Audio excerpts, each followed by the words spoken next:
Bonjour everyone. In this video, I'm going to show you how to make seafood okra or Kalalou fruits de mer. For this recipe, I'm using blue crab and shrimp.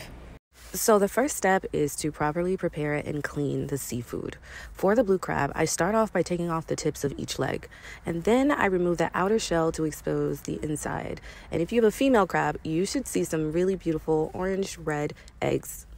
Now, crab eggs are a bit of a delicacy, so if you want, you can save them for later to enjoy, or you can toss them away. Be sure to remove all of the gills and any sharp parts that you can find under the shell.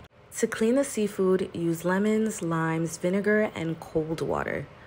Now it's time to prepare the okra. To start off, give it a good wash and make sure you remove any dark marks. Then remove both the tip and the head of each okra piece. Next, it's time to season the seafood. I'm using my own blend of Haitian Epis, Neguess Creole Seafood Epis Seasoning.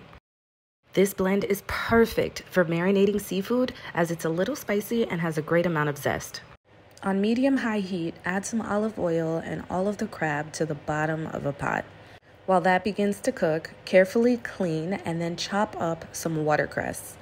Layer the watercress directly on top of the crab and then follow up with the okra. Add in about 2 cups of water and then cover the pot and allow it to steam for the next few minutes. After about 20 minutes, your okra should look like this. Now it's time to prepare the sauce. Add a spoonful of tomato paste and allow it to melt into the water. Next, add the shrimp, parsley, peppers, salt, garlic powder, whatever else you want to season the stew with. To mix the stew, you have to shake the pot and then distribute the sauce using the spoon. If you mix it with the spoon, all of the pieces are going to break. Keep mixing and allow the stew to boil for about 15 to 20 more minutes until it looks like this. Voila! You have Haitian Kalalou.